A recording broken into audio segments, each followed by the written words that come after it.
Hi everyone, this is Steve Hargadon and welcome to the Future of Education series. It's Thursday, November 12th, 2009, at least on the west coast of the U.S.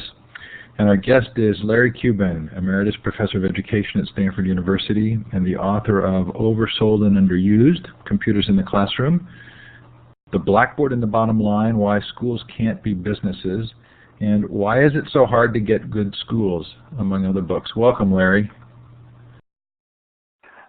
Thank you, Steve. Glad to be here. Really delighted to have you here. Sure appreciate your taking the time. I'm going to do a brief overview of Illuminate right now to let you know about the session and how this environment works. The Future of Education is sponsored by Illuminate and Learn Central. Learn Central is the social network for educators that is the project I work on for Illuminate. It has this kind of live synchronous environment built in that you can use for free. You can even hold your own webinar. So please do come to learncentral.org and visit us there. Coming up, next week I'm actually traveling.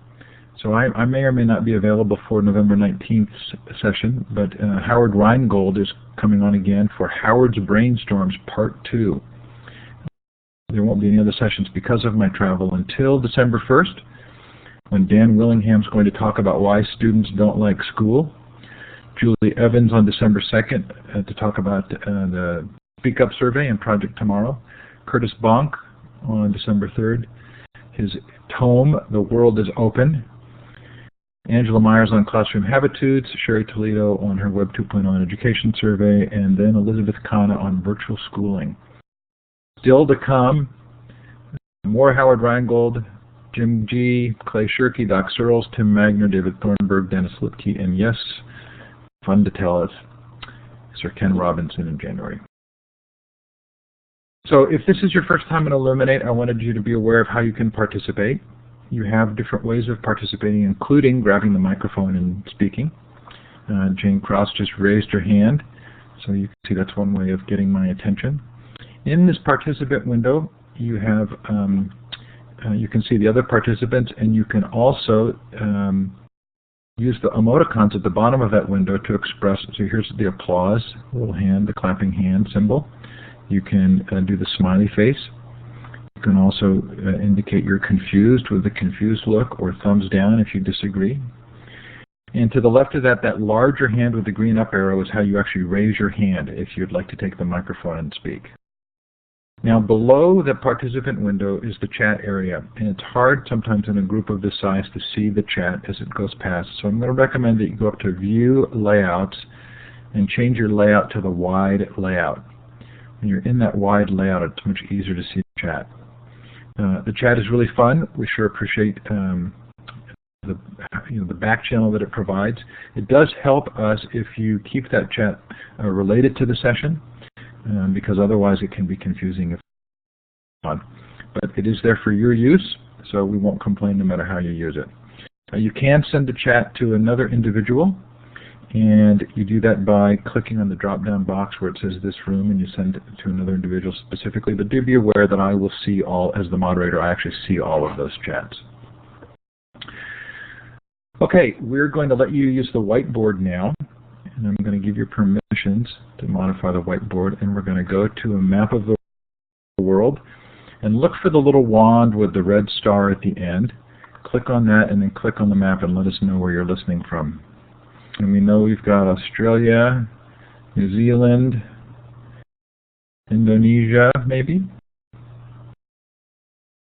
Thank you for letting me dismiss the tour page. Still going?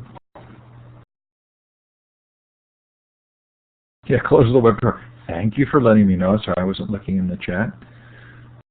Okay, so all kinds of locations. India, we've got you there.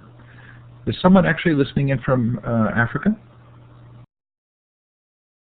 Be sure to shout yourself out. John says he put himself in Greenland on purpose. Let us know what the time and the weather are there. And we're going to switch over to the U.S. map.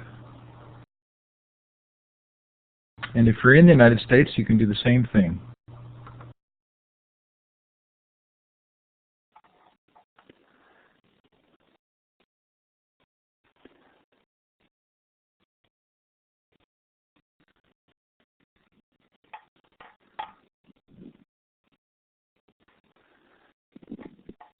Okay, well, I'm going to turn that off, and we're going to move forward and hear from Larry now.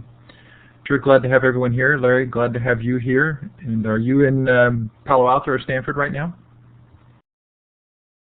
Yeah, I'm at home now. Yes. In that area. And I'm in Palo Alto. Yes. Yeah.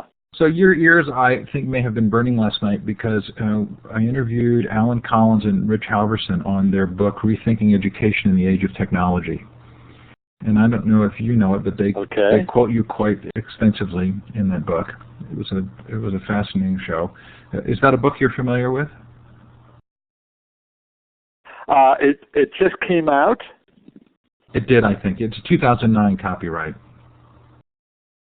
And I don't mean. Yeah, no, I haven't seen it, but I saw that you were interviewing them. Well, good. Deb wants me to tell you we have 93 people listening. It's a good crowd for a Thursday night. So you and I spoke 3 years ago, and I'm going to put the link to the blog post from that in the chat. And the MP3 recording is there as well. When we talked last, one of the things that I mentioned in the blog post was that you had talked about making sure not to put the blame on teachers for the lack of technology use, but that this was a sort of a larger system sort of a problem, and that technology would become more integrated if the technologies actually helped the teachers to do their jobs better. Is that still an accurate statement? Does it reflect what you said, and is it still accurate? Yes, it is. There's what I have seen. There is no but here. However, what I have seen is that the push for getting more laptops, for example, into schools has been unrelenting, so that I do see. Teachers certainly have far more access to technology, as do students, and I see more use in classrooms than I did 3 years ago, and I've noted that. And but the integration issue is still alive and well. So you also mentioned that there was a push from the outside to use computers in the class, and does it feel like that political push is still there? I would not classify it as much as a political, as much as a social and economic pressure. The notion that somehow the use of laptops, desktops in school classrooms is somehow related to future skills in a knowledge-based society. That is providing an awful lot of pressure for school board, foundations, and levels of government to provide funding, except, of course, when since the meltdown, a lot of the funds have dried up.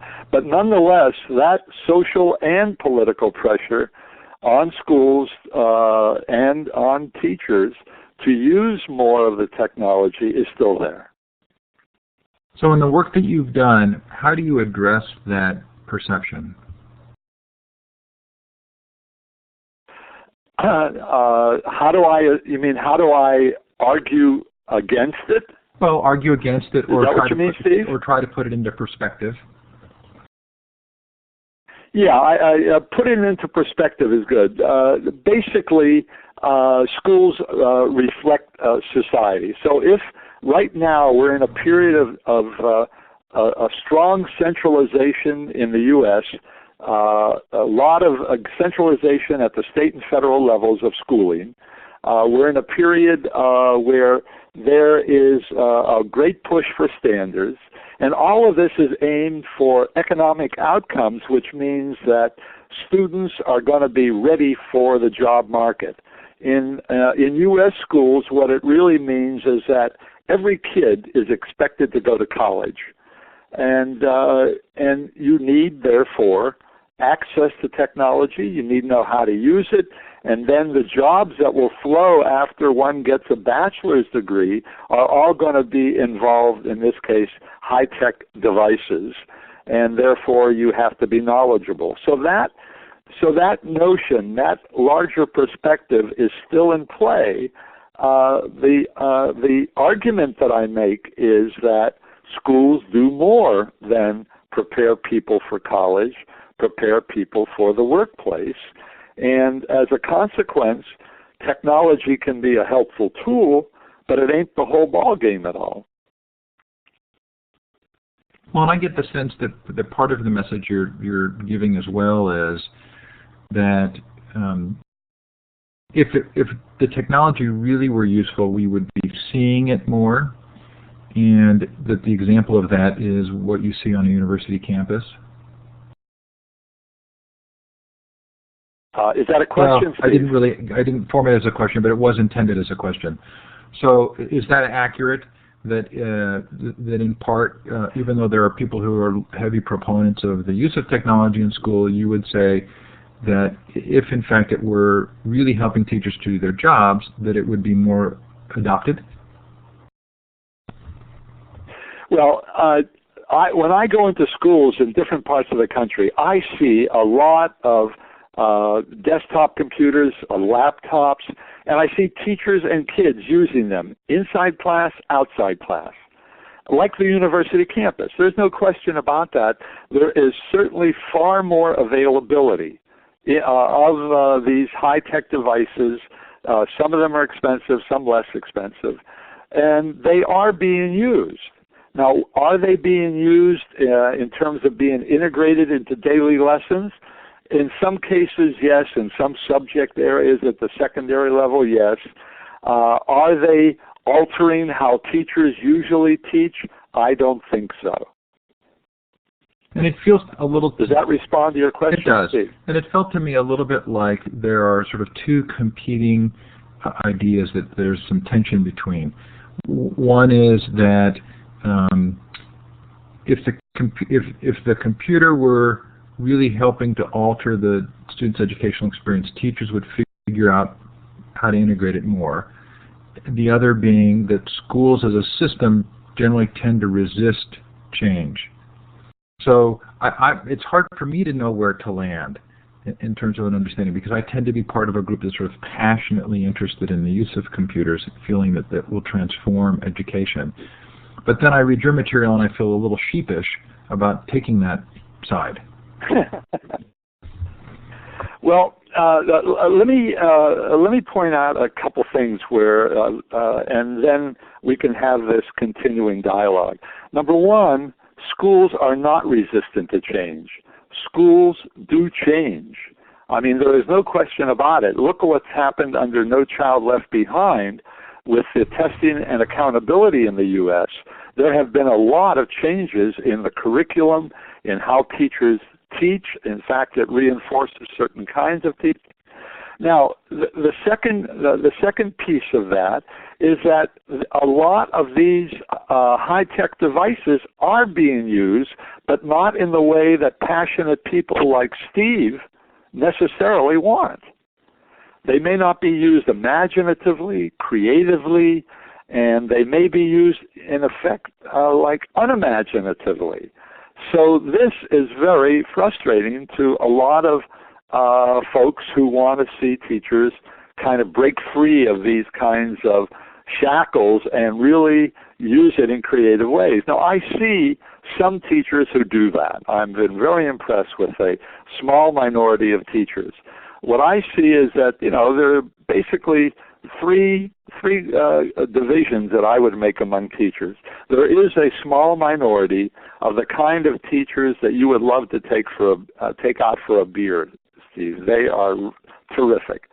Then there's a large middle group that are now using what I see as these high-tech devices more than they did 5-10 years ago.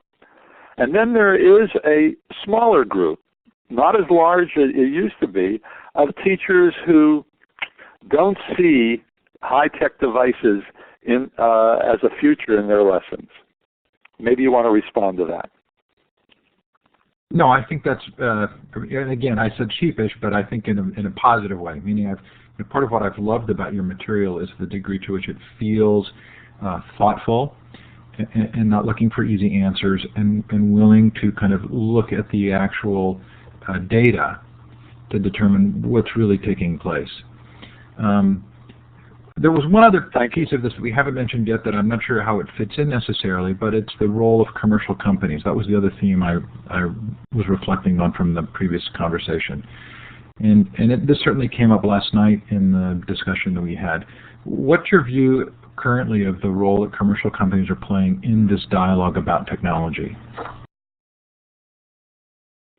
Well, I really don't follow that very much. When I go into schools, as I do, I see the presence of a lot of vendors, both, software, hardware. They're all over, but they've been all over in schools for decades, in terms of textbooks, instructional materials. So it's not, I see the vendors, I see the push and everything. There's no question about it. But right now, I wouldn't say that I have been startled by what I have seen. I may not be the best eyewitness to that, however. Understood.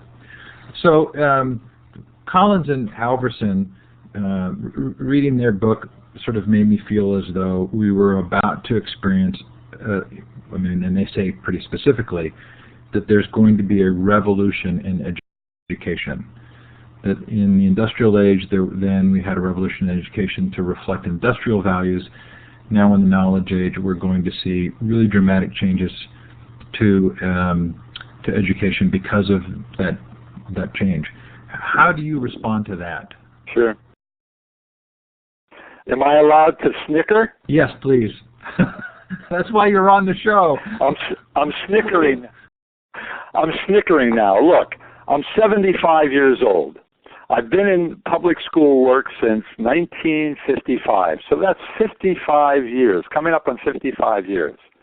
I've heard that over and over and over again. And public schools are not built to be transformed. Yes, there was a transformation when the one-room schoolhouse gave way to the age-graded school roughly in the middle to latter part of the 19th century. The junior highs and high schools come in the first few decades of the 20th century.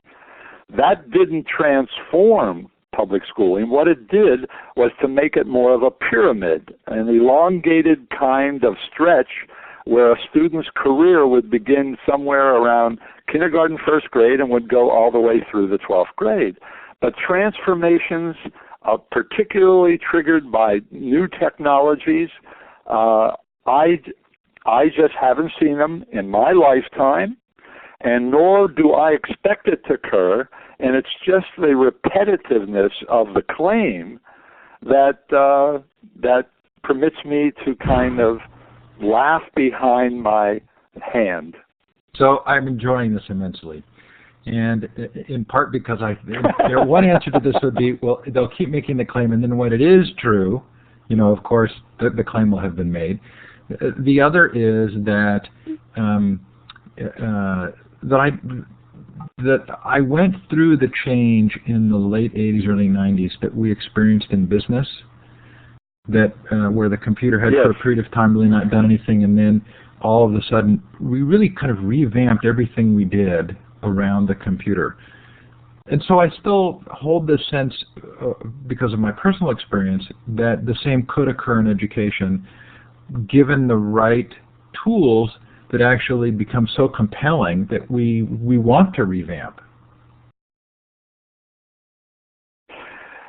You want me to respond to that? Well, Steve? Sure. This is it's fun. You're not able to see the very rapid chat here from all kinds of people responding, and I'm going to get to that in a minute. But yeah, please do. And again, I really value your perspective because I think you're so thoughtful on this issue.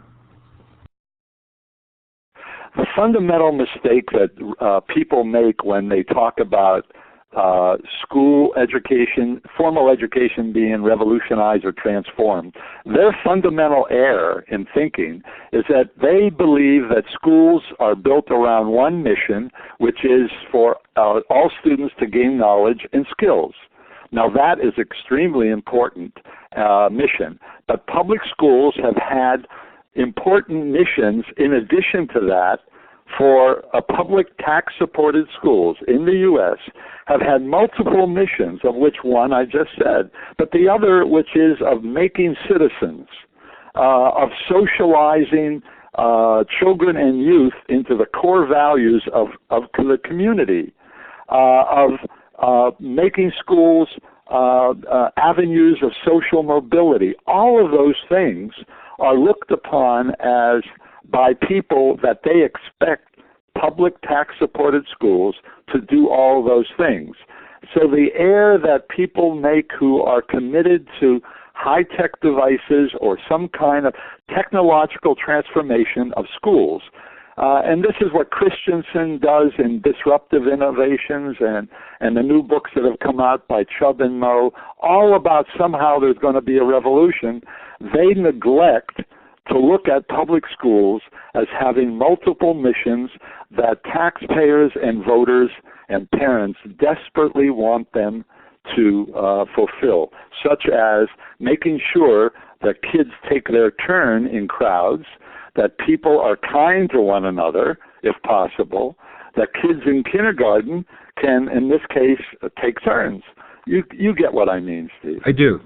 And I think what's interesting here is, and maybe it gives us a chance to come to a little bit of middle ground, is that Rich and Alan mentioned all of the other forms in which teaching and learning are taking place that are outside of traditional public education, and the degree to which those are potentially becoming alternate ways for teaching and learning, and have the potential ultimately to inform traditional public education, but where that change is actually taking place outside. And maybe that's a little bit what... I think that... Go ahead. Yeah, no, I would agree with that. That there's more of a multifaceted approach to learning, and there's slightly more acceptance now that a lot of learning goes on outside of school. Certainly, John Dewey knew that for well over a century ago. So I accept all of that, and what I'm talking about basically is that the vast majority of kids who go to public schools in the U.S. are going to be in public schools, and that the transformation or revolution that people predict will occur will not appear that way to most kids and teachers. So I didn't have you on the show. In fact, I don't consider myself a really good proponent on either side. That's why I like doing the interviews. So let's move on a little and talk about, when you and I talked before, I pulled out this quote from my blog. And it was, I did ask Dr. Cuban specifically about blogs and wikis, but got the sense that these are technologies that are not yet fully on his radar as educational tools. And if I'm looking at your blog correctly, it looks like you started your blog in August. How's that experience been? Yes. Of the blog? Mm-hmm. Oh, it's been a delight for me. Do you want me to say a few words about that? I do. Okay. Basically, I have three rules for myself. One is that what I write is clear. The second is that it has to be less than 800 words. And the third is that I take a position in it. And what I do is write about issues around school reform and classroom practice, because what I'm interested in is bridging policy and classroom practice. So that permits me then to write about a myriad of different kinds of topics, and it has been a delight for me. Part of it, the delight, of course, is getting emails and comments. And the discipline of trying to be very crisp and coherent in short bursts, I enjoy that too. So it's been great. Now, when I've been in the public schools, I see some teachers talk about wikis. I even see some teachers, a lot of teachers use blogs now, student blogs. But at the same time, I've not been overly impressed by the mainstream of teachers and kids using these things. Well, good, and I didn't mean to shift us back into that area because I was actually interested in the kinds of things that are coming out in your blog, and I love that you have those 3 goals for yourself because I think you clearly succeed. And I read through some of the posts and really appreciated the fact that it felt like you were both clear and making it clear what you felt the position should be or what your position was. So can I mention a couple of those and have you comment on them? Sure. So one was that you said nobody really knows how to turn around failing schools. Do you want to elaborate on that? Oh, sure. If you there is a lot of knowledge out there, and there are a lot of people who style themselves as experts who say that we can turn around schools that have performed very poorly for long periods of time. And the point that I'm making is that there is no recipe for any given school because schools have different contexts in which their failure has occurred. And so this makes it kind of almost a charlatan if anyone says, I can turn around these schools, or some universities try to prepare turnaround experts. So the thing, I wrote one posting on the dirty secrets of turnaround schools.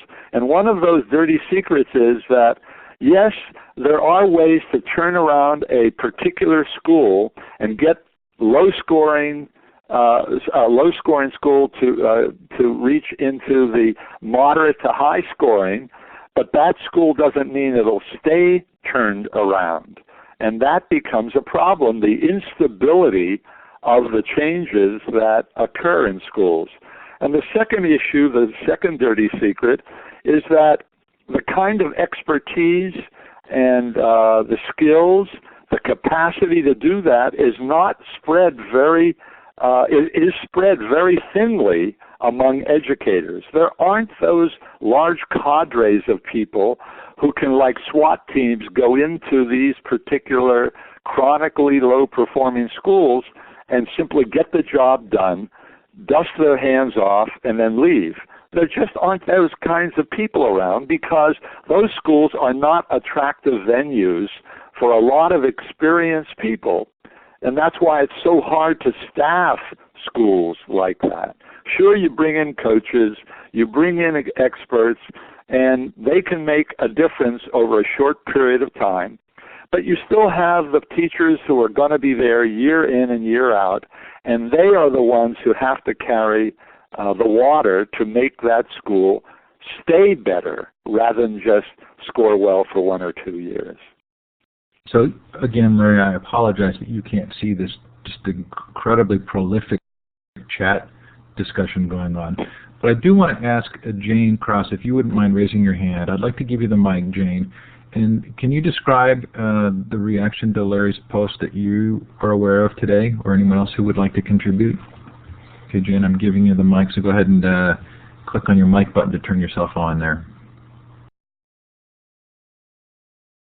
See your mic lit up, but I'm not hearing you. Can you hear me now? Yes. Okay, I'm going to turn the volume down. I can hear you, yes. Okay. Hi. One of my Twitter buddies and a friend on Facebook is Chris Lehman, who's the principal of the Science Leadership Academy in Philadelphia. And he's a really thoughtful educator. He's been very generous. Yeah, I pay a lot of attention to what he says. And this morning I logged into Facebook and I saw that he had a post where he said, basically, Larry Cuban's at it again, and he just linked to your most recent post, and it just engendered such a great conversation. It was your post called "Getting Students to Think Requires More Than a Wash and Wax Job," and so I think you were talking about the fact that you can't do an overlay of shiny great thinking on top of a jalopy. on his Facebook link, that's a good summary. Yeah, well, it went on for people just had a really kind of lively debate right in Facebook, which is a place where I'm not used to seeing that happen. And so it was like 25 individuals or comments to his statement. So that's just another way where if we're paying attention to the right things and discussing them, maybe that's how we're going to get wind in our sails. So Larry, do you want to describe a little bit about that post? I didn't read it. Yeah, it's basically a straight out kind of organizational argument about how hard it is to get teachers and kids to focus on thinking when everyone wants that to happen. And I look at the high school and I say that basically the way the time of the high school is structured, the textbooks, the testing, the teacher load, those are structural kinds of things that teachers and kids have no say-so over at all. They are done by policy decisions in organizing the high school, and they have enormous impact on on whether or not teachers can do any of the inquiry, any of the kind of investigation, any of the kind of creative kinds of ways of getting kids to think. And so it's an argument that a lot of people, I think, are familiar with, but they don't look at it that way. They look more at the individual level of the teacher. If only the teacher worked harder, if only the kids would pay more attention, then we would have more critical thinking in schools. And I'm arguing that there are structural factors. It's a familiar argument that these structural factors have enormous influence on what teachers and kids do. So this is partly why I like talking to you so much, because it feels as though you're not taking a simple position and you're looking at something with some depth. Jane, was Chris in disagreement with that? Oh no, I wouldn't say so. He just raised the statement, and I'll just tell you what he said. He said, nope, he just said Larry Cuban on why critical thinking skills aren't taught in school. And then some of the comments are... Well, he said that Larry was at it again. That to me sounded a little negative. Was it intended as negative? No, I don't think it was negative at all. I think it's...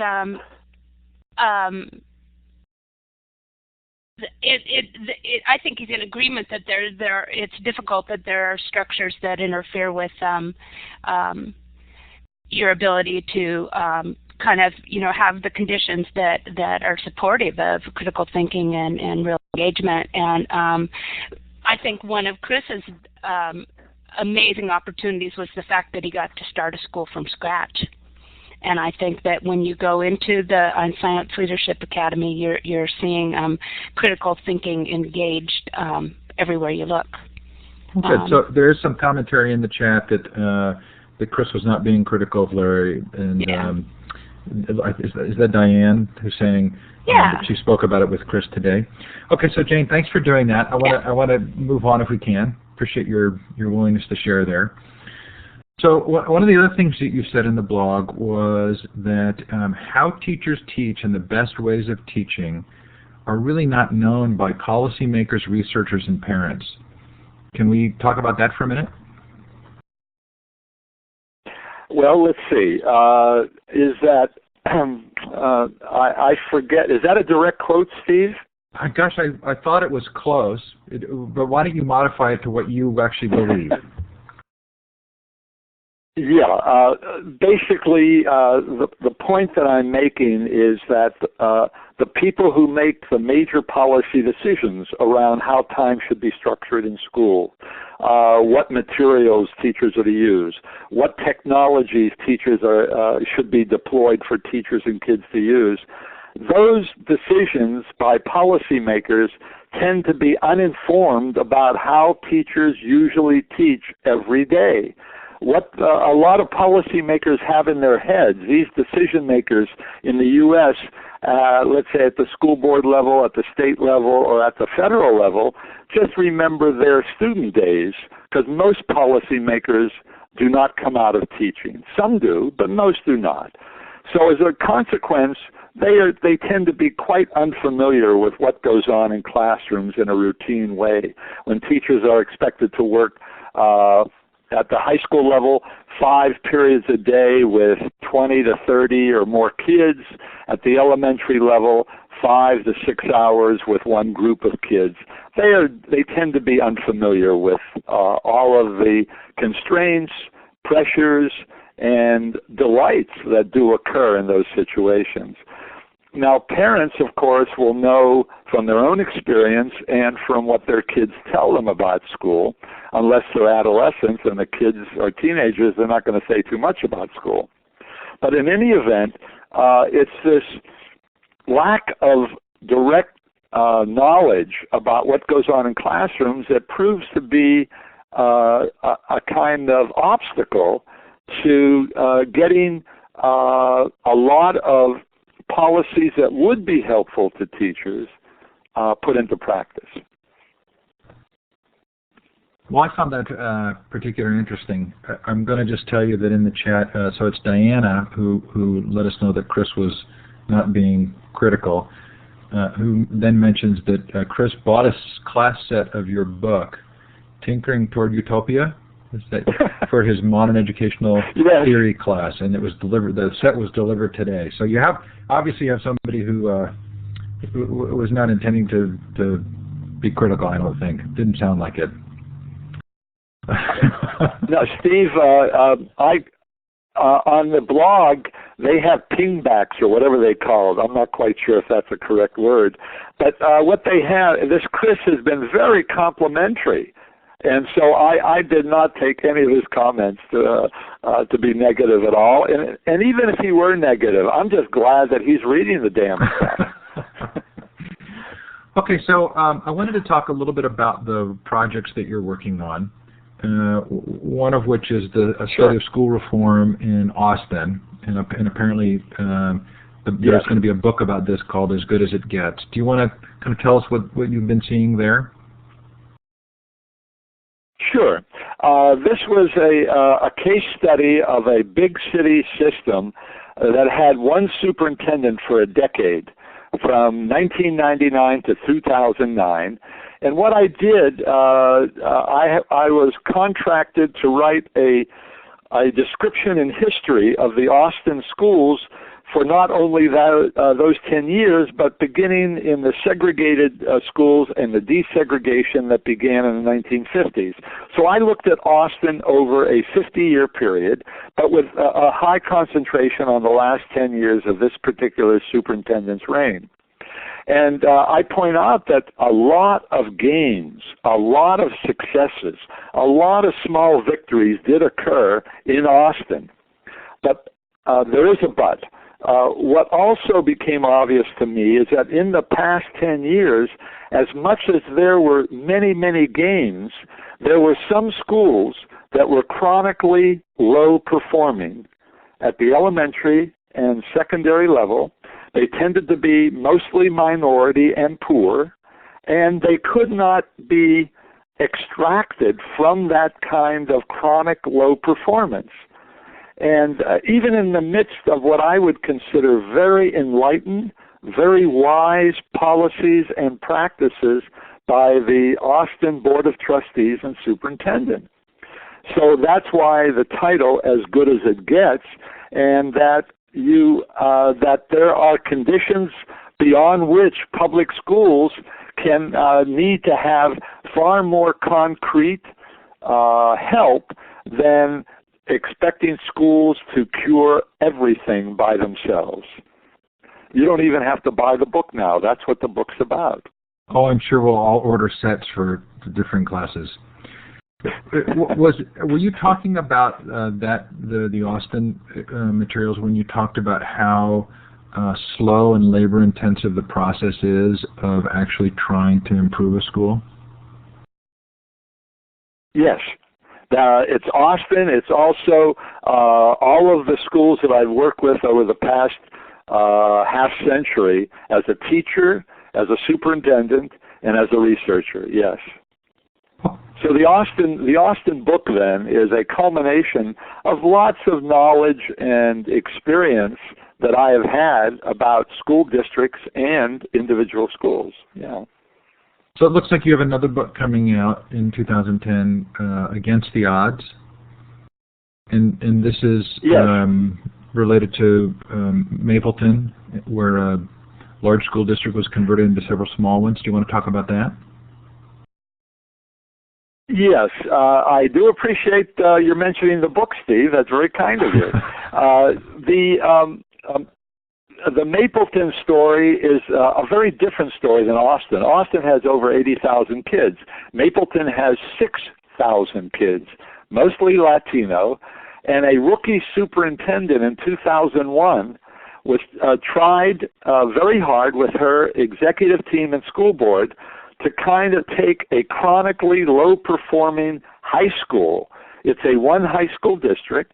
To take that one high school and subdivide it, and she and the board did do that, into 7 small high schools. They did it with the Bill and Melinda Gates Foundation money, and they now have 7 small high schools that came out of that original one academic comprehensive high school there, and they did it within a 5-year period. And the book is about that. It's called Against the Odds because one wouldn't expect the implementation of that to have gone the way it did. And that superintendent and school board have gone further, and they've taken the small number of elementary schools that they have, and they've converted them into choices that parents can now choose from around the district. So you now have a small district that is literally a district of school choice. The book is about the high school and the conversion of that high school into small ones. And they're at a very, we argue that the implementation was very successful in that these small high schools now exist. There's a high-tech, there's a new tech high school, a small high school.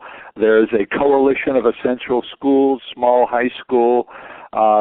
There's a small high school that is a replica of the one in Providence, Rhode Island called the Met. There's an expeditionary learning small high school. It's an amazing thing that they have done in that small district. They're now at a very difficult point because their commitment was that the test scores, the state test scores, would eventually rise, and those kinds of gains aren't there yet. But it is a fascinating story that my colleague Gary Lichtenstein, who really brought this team together, of which I'm one member, to research and document this process. So I think you said that the outcome was different than one might expect. Do you feel it was a positive outcome? The positive outcome is that converting one high school into a number of small high schools is not an easy task. This superintendent and her executive team and the board did do that. To sustain them, it's now been 8 years since she became superintendent and about 5 years since this process began. And so that in of itself, implementing it, is very important. But implementation does not mean that academic achievement has yet improved for that low-performing district. And that is where they are at that point right now, and they're still working hard to make sure that teachers and kids are going to be doing better. And that is, and we take it up to the point where they are now. We do not say that the implementation automatically led to academic achievement because we didn't have that data at all, and it wasn't there. So this is so interesting because the story that you've just told, I heard almost verbatim from a superintendent a couple of weeks ago at the National School Board Association T+L meeting. I'm thinking it was maybe in North Carolina. I can't remember, but it was almost identical. There was a new tech school. I don't know that there was a big picture school, but there was there were a variety of schools. And if I'm remembering correctly, he said that they had very definitely seen an improvement using this concept of creating a school choice. I'm wondering if anybody in the chat is a part of one of these districts or has experienced this and would want to make a comment about it. And please feel free to raise your hand and take the mic. We are going to switch the Q&A in a minute. So if you have questions that have been in the chat and I haven't seen them, now's your chance to either repost them or raise your hand and ask for the microphone. And good Alan's raised his hand right off the bat. While we're doing so, I want to bring us a little bit full circle around, if I can, Larry, because you also say in your About Me in the blog that you're studying a high school where teachers and students have had one-to-one laptops for the past 4 years. So tell me how that's been. It's been a marvelous experience for me. I have the principal and the faculty have been very welcoming, and I've been there for a fairly long time, beginning last year. This is a school that I and a few grad students studied 10 years ago when they had computer labs. And now I'm coming back to the same school, and now they have laptops. So to study a school at two different points in time is an unusual opportunity in research. Are you finding any? So it's been a marvelous opportunity. Are you finding any sort of clear lessons you'd want to share with us? Well, I can't say they're lessons, but I can tell you that it's clear to me between the smart boards and the kids being issued laptops that they are in fairly moderate to heavy use around the school, outside of the classroom, and inside the classroom of, I would say, moderate use, far more than 10, 11 years ago when we studied the school. So there's been a strong increase in student and teacher use. There's no question in my mind about that. And with that strong increase whether or in not use, that use, yeah, good, please. Whether that increase in use has altered dominant ways of teaching, whether that'll lead to, whether that has had any influence on academic achievement, I cannot say. Okay, so I'm going to turn the mic over to Alan. I don't know if you've done this before, Alan, but in order to turn your mic on. There you go. There you go. Yep. Can you hear me? Yes. Yes. Okay. Well, I'm been in the Boston system, kind of on the outside of it as a kind of a consultant for about 30 years. So I've watched the technology change from really very primitive to, of course, what we have today, which is quite sophisticated and available. And I've also been involved with the school reform where in Boston we have broken up the larger schools into small schools, small learning communities. We've had a lot of that going on throughout the district. And I've seen, just a tremendous amount of resistance to the change at the teaching level, and I think a lot of it has to do with the skepticism that there's so many new ideas, they come forward with them, but they're not fully implemented with what are the needed resources and extra time and so forth that teachers would need and to develop the proper curriculum and get comfortable in the same way that they feel they need to be in charge of their classes. So I think that there's a real disconnect between what people propose and what they fund, and then actually what they are able to deliver to support these kinds of changes. And so there's been a tremendous amount of skepticism about it and resistance as a result. Because they've learned that if they resist and just kind of ignore, it goes away. So I agree with Larry that yes, there is more technology in the schools, and I think the kids would love to use it more than even the schools do. We see kids, we see computers blocked, the internet blocked, even in media classes where they're supposed to be teaching media, kids can't get on the internet and actually have any kind of aha moments or any kind of real support to learn how to use the internet properly. Yet at the same time, they can walk around with their cell phone and get on the internet and be using it any way they would like, not necessarily with a lot of purpose.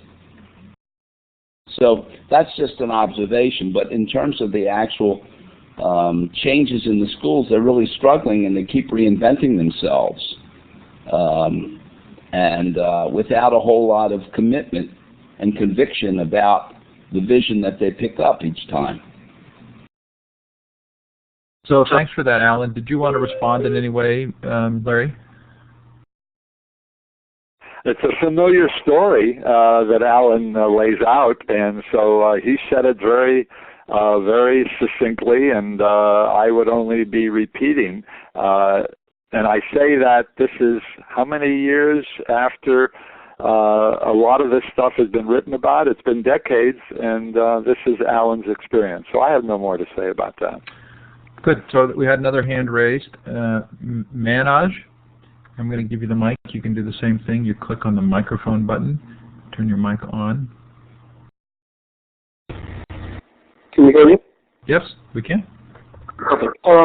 So yeah, my name is Manoj, and I've worked on learning management system LMSs at McGraw-Hill, and I'm thinking of a startup company. And the question for Larry is, what would be good a startup to do in the education technology space that may, yield quick results and good hits and get good results immediately, low-hanging fruit, so to say. That's precisely the kind of question that a policymaker asks. That is basically, geez, I don't want to hurt this gentleman's feelings at all. What can I say? We're all adults here, Larry. Go ahead. It's the kind of question. Well, it's the kind of question that teachers who believe in conspiratorial theories would say, this is what goes on. These policymakers, these software folks, they are looking for quick results, and they don't care about the process of teaching and learning that's far more complex. And so a business-minded entrepreneur who asked me that kind of question, if they were in my office or they come to my home, I would say, let's have a beer, let's talk about something else, because it's a question that is not really applicable in a should way to public schools.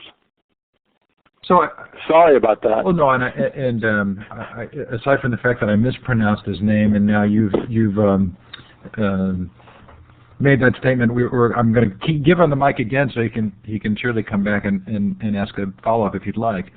But you must be seeing some ways in which you feel that we could be better supporting existing kinds of computer use or promoting use that's not as widespread, where you feel like it does make a difference in that complex world of teaching and learning? Sure, of course. Yeah, is that for me, Steve? It is. I'm kind of softballing it back to you. Okay, of course, but what I'm going to suggest is not any low-hanging fruit. What I'm going to suggest is not even necessarily going to prove that you can get high achievement. But if you have a site-based or school-based technical and professional support for teachers, do you remember the old ACOT experiment, Steve? I don't know it, no. It's Apple Classroom of Tomorrow. They did it in the early 80s where they gave laptops to kids and the parents, and what they discovered was that teachers learn best from other teachers. that teachers trust the wisdom of other teachers. And so if you were to have trained teachers helping other teachers, you would have far more integration of laptop and other kind of hardware devices into lessons. Pardon me? Oh, Manoj turned his mic back on, and there was a little bit of an echo, but keep going. So what I'm saying is that yes, there are ways to help teachers, but these ways are respectful of teachers, and they're not coming from vendors or policymakers who say, you know, what's the best way to get quick results. And teachers have felt disrespected for decades. So that's why I don't want to be a party to any kind of effort that would try to increase that. But what your question basically gets me to say again and again that if you can get teachers to work with other teachers at the school site rather than one-shot staff development kinds of things, but that's kind of expensive, and a lot of policymakers or entrepreneurs don't want to go that route at all. So I'm going to let Manoj respond, but before we do so, I visited a classroom in Michigan City, Indiana, in part because I have this interest in open source software, and they've implemented open source software in the schools there. And one of the lessons I took away from it, Larry, was that they had made a commitment when they were going to put computers into classrooms that they would make sure that every classroom within a certain subject, if they were going to put computers in, they put it in for all of those classrooms in that subject area so that the teachers could actually work together to figure out how to use the computers well with their learning materials. So it sounds like what you're saying would be supportive of that kind of an initiative, or that particular way of implementing. Tell me, Steve, you've been around. Isn't that a sensible way of doing any workplace thing that you want people to be high performing?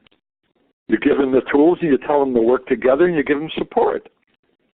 That's just sensible. Yeah, and I left that particular school just thinking about how impressed I was with that approach. And they didn't actually put computers in all the classrooms. The first that they chose where they did the English classrooms. They had all the English teachers, and then they said, we know that you're going to be reworking your curricula, and you're going to be thinking about how you teach, so we want you to be able to do that together.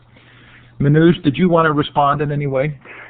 Yes, absolutely. Yeah, Larry, I didn't mean any disrespect to the teachers. Of course, they're the ones doing the hard work. And my low-hanging fruit comment was based on the fact that for an entrepreneur, there's only very limited time and window to do work. Otherwise, you don't have the funding and those kind of things. So the real question was, how does an entrepreneurial organization help the teachers? And I think you sort of answered that by helping collaborate, and the teachers answer other teachers' questions and things like that. And so, in a sort of participatory way. But if you have anything else to add, please, I'm all yours. We're actually out of time, and Larry, I want to give you an out. Okay. Depending on your timing, and you're certainly. No, that's okay. Do you want to respond? No, that's okay. That's all right. Okay, so I do want to keep a commitment to you that we would do this for an hour, and just so you know. That's correct, and I'm getting tired. Chris Lehman from Science Leadership Academy actually has logged on, and he's in the room. And Chris will give you the choice of sticking around if you'd like. We're gonna let Larry go if he wants, and I think he will. And so let's clap for just another fascinating evening, and using the little clapping hand at the bottom of the participant window. And Larry, 105 people are expressing their appreciation for your being on tonight and for the gracious and thoughtful work that you do. And thank you, those of you who have attended, for coming tonight. When Larry goes, please don't feel that you have to go. Thanks. We'll stick around for another 15 or 20 minutes if you'd like to stay in the chat room and chat, kind of decompress. Thanks, Larry. Thanks to you for coming. Thanks to Illuminate for providing this room. And I'm going to leave the schedule of events coming up on the whiteboard. And when you exit the room and do so, you'll notice that a survey comes up, and if you'd fill that out, it helps us to make sure that these sessions are working for you. Larry, are you still on? Yes, so thank really you very fun. much, Steve, for having me. Okay. Okay. Thanks, Larry. Have a great night. Appreciate your coming. You too. Right. Bye. Bye. So, Jan, you have the mic. Please go ahead. Jan, we're not hearing you again, so I don't know if there was something you did last time to bring the sound up. How There about you now? go. Yep. I feel like I painted Chris with the wrong brush, and I was probably overlaying my own perceptions of Larry Cuban when I said that Chris said, "Here he is again," or "Here he goes again." But he did start a really lively discussion around the conditions that that interfere with our ability to develop critical thinking in kids, and that's really what the discussion was about, with people agreeing that there are impediments that are just so structural and hard to get around that that it's a challenge. So I thought that I'm probably the only one who read the book from the interview last night, but that Rethinking Education in the Age of Technology book, I thought it did a really good job as well of kind of painting this picture of how systems can actually end up prohibiting the very end result that you want, and that in order for systems to survive and to accomplish their goals, they become a little intractable, and things get set in place. And in the case of, say, a 50 to 55 minute time period, all kinds of other decisions get made that have to fit into that, and all of a sudden you have this, like they describe in the book, this jigsaw puzzle where you really can't change something because it impacts so many other things. So, Chris, you're certainly welcome to take the mic if you'd like. I'm giving it to you now. I don't know if you've done this before, but to do so, you would click on the larger microphone button in the audio area. There you go. What'd I do?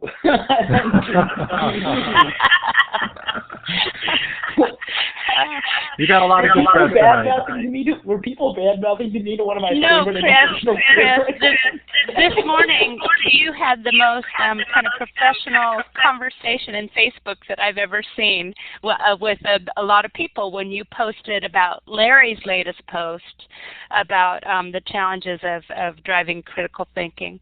And so we were just talking about that. So, Chris, I turned your mic off because there was an echo, but just turn it back on to talk. Gotcha.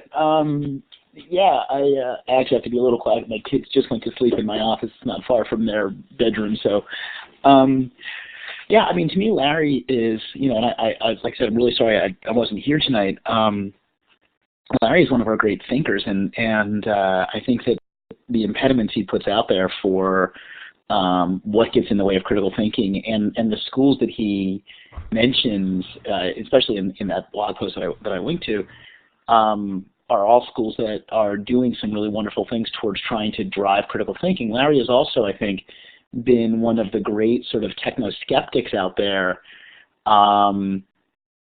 because he doesn't believe in technology for technology's sake. He's one of those people who, says it's about the curriculum, it's about the critical thinking, it's about the reasons to use it, and then you can use it well. And he wrote one of the original first articles I saw back in like 95, 94, that talked about the disconnect between promise of technology in the classroom and the use of it.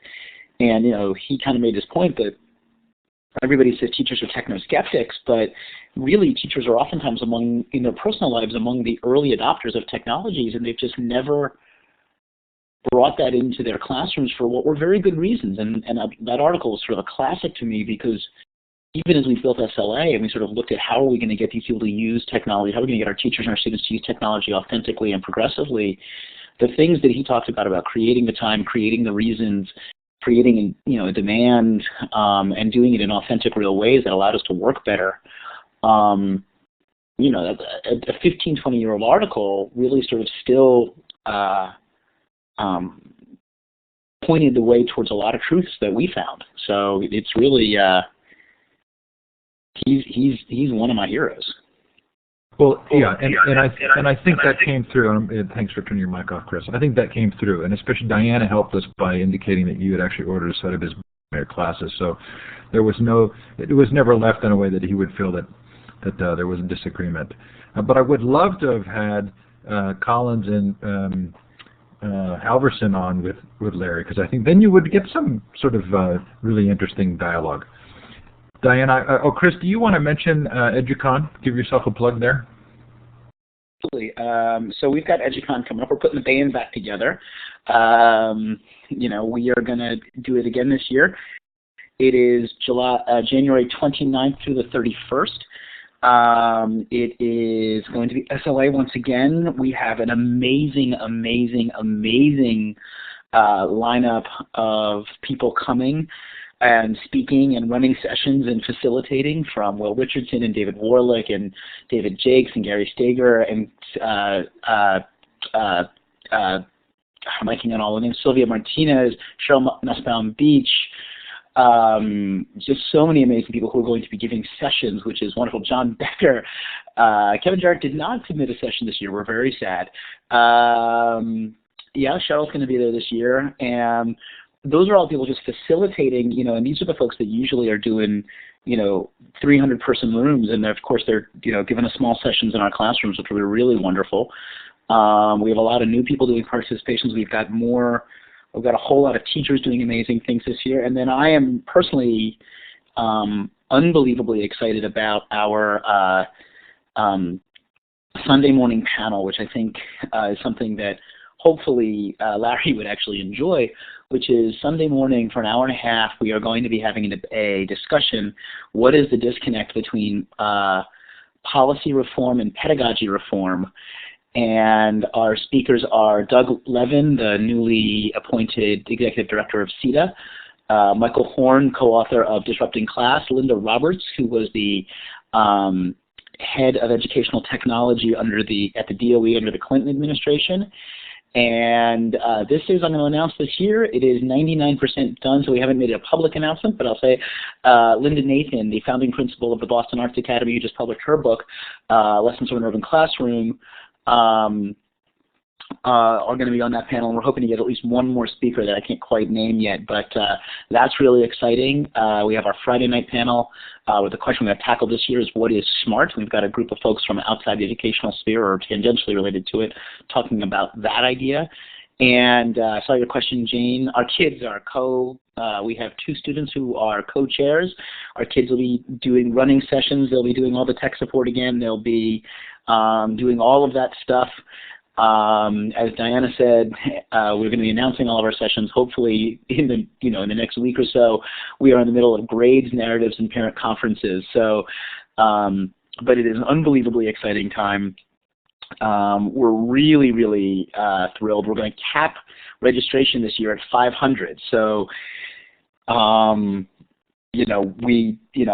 think it's one of those things. If you're planning on coming, I would not wait till the last minute to buy your ticket because the school can only hold 500 folks. So we're pretty excited about it. Okay, so that's really fun. That's January 29th and 30th. Does it go to the 31st? January 29th, 30, and 31? That is correct. And that's in Philadelphia at Science Leadership Academy? Yep. Do you want us to stream anything so that those who are from out of the country can watch? If you do, just let me know, Chris, and I'm glad to come do that. Absolutely, we would love that. Actually, one of the things that we're struggling with right now is that the school district blocks EduCon and won't open it up because they don't like the IRC protocol on the chat. So we need to find a way to stream it that is doable. So it's meaning to give you a call, Steve. Yeah, if Illuminate will work, I'd be glad to help. We can definitely do that. That's a lot of fun. Thanks for coming in, Chris. Sure glad to have you here. Sorry I got in late. No. You had to put your kids to bed. That's right. Okay, so anybody else want to decompress at all on what Larry said? Thoughts? Certainly, part of what I really appreciate about Larry is the sophistication of his responses, not looking for easy answers. Okay, so Leonard, here you go. You've got the mic now. Oh, you left. There you go. So you know how to turn on your mic. You click on the larger mic button in the audio area. Not seeing it yet. down under the participant window, chat, depending on your layout, large button, sometimes Control F2 if you're on a PC will. I bet. There you are. Yep. Okay. Good.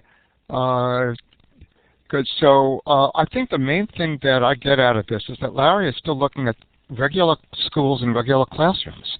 And a lot of what's happening in really sophisticated tech use is not happening in the most ordinary schools and the most ordinary classrooms, but at the periphery, in virtual schools and home schools, in a lot of high-tech charter schools and the like.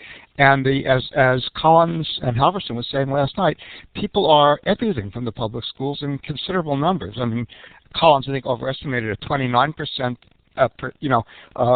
rate of growth of homeschooling, but it's very large. So I think that's really where we should be looking. Yeah, and I think that was some common ground there. I mean, I think when I brought that up, he was willing to concede that there was some common ground there. And certainly for those of us who are interested in this area, that's where we're going to gravitate to look. And I think my sense is he's trying to bring us back to looking also at the bigger picture, that there is a certain amount of activity in the traditional public school that's not going to go away. Do you think that's fair? Sure. Yeah. So you sent me some articles today that I haven't had a chance to read. I promised I'd read them on a flight somewhere. But do you want to talk? No promises necessary. Just take a peek.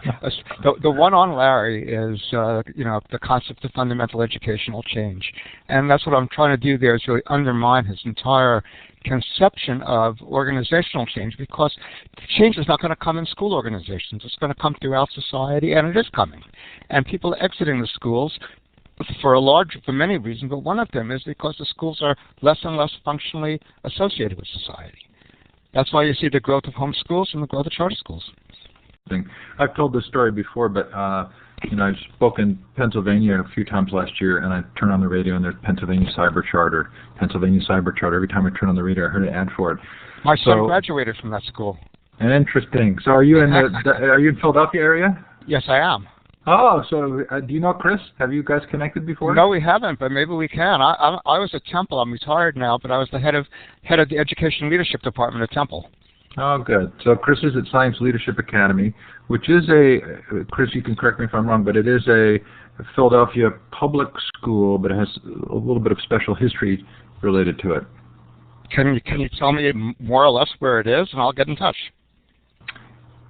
Chris, I'm going to let you do that in the chat. There you go. It's 22nd hour. You're associated with the Franklin Institute, right, Chris? Mm-hmm.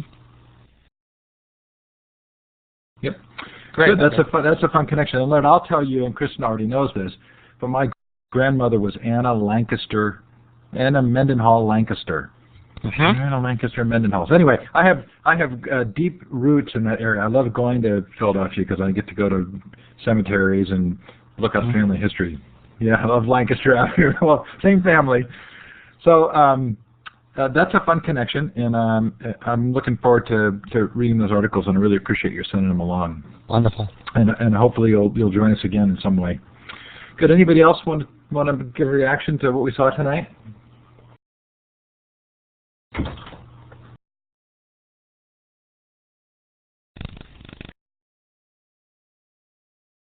So Leonard, if you meant to raise your hand again, I've given you the mic. You're certainly welcome to take it, but you don't need to. So I'm fascinated by the fact that I never used to do these post-show chats, and over half the people have stayed. And so I'm guessing that this is fulfilling a need. So I'm certainly glad to do them. Deb, I'm wondering if it was even maybe your suggestion that we do them. I know enough to know it's not all about me. I know enough to know that I'm a better interviewer than I am someone being interviewed, because I really don't, have a lot of good answers, but I like asking the questions. Well, it's sure fun to have everybody here tonight. If anybody would like to ask a question, that's great, but in a couple of minutes I think we'll close down. Alan, I know you've scheduled to come on Future of Education later, talk about your school. That's very fun. I don't know that I know the date yet, but if you want to put it in the chat, you can put it down there. Terry, I'm going to hand you the microphone.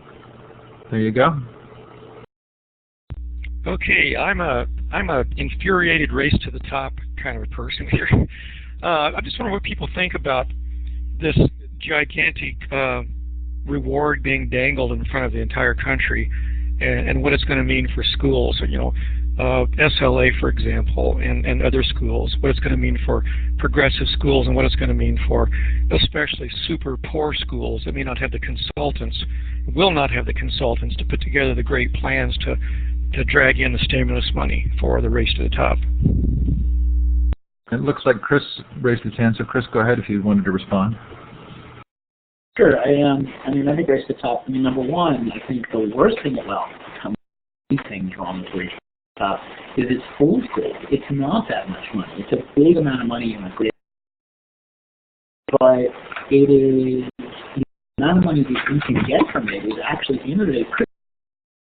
And, you know, the ridiculous piece of it, states are bending over backwards their policies for things at the end of the day. If you look at it, it's a very small piece of the puzzle.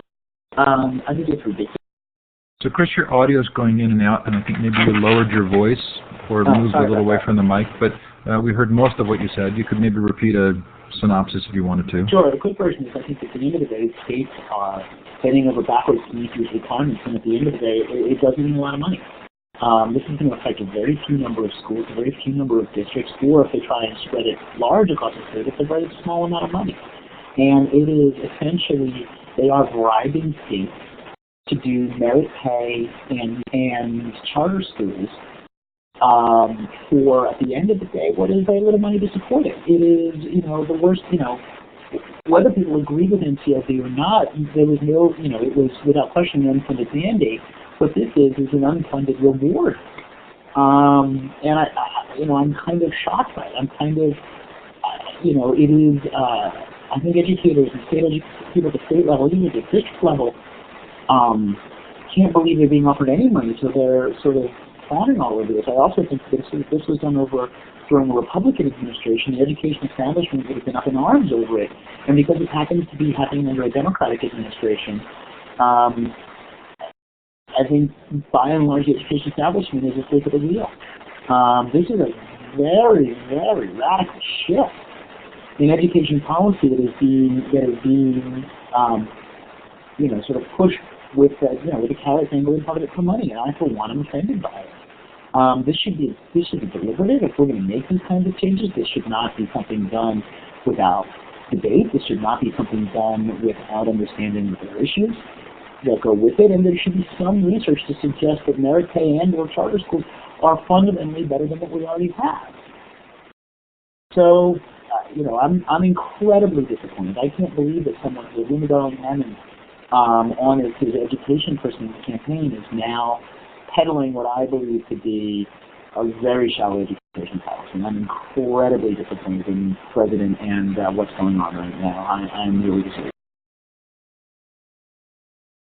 So, Deb, I'm going to give you the mic. Go ahead. You're so shy about talking, but your sound's not coming through. I don't know if you put your mic on, but I can see your mic is on. Deb, if you're talking, I'm not hearing it. Give it a try again, or I don't know if you've done the... It would help if I plugged it in, wouldn't it? I didn't have it plugged in. I was trying to be quiet tonight. But I have to agree with the gentleman that just spoke, and I don't know how we get our voice, because it's really sad. And one of the things that I read up on it was about the fact that the money wouldn't go to school districts that didn't have a assessment vehicle for teachers that was based on student performance. And that surprised me also. We all want student performance, but what are we going to set as the guideline or the statistical analysis that's going to be based on that performance? So it's disappointing. I found the gentleman tonight interestingly on target. And we often hear that schools go around in circles, and I'd like to think that we're more like the inside of a snail shell. And hopefully the circle gets larger and larger as we progress.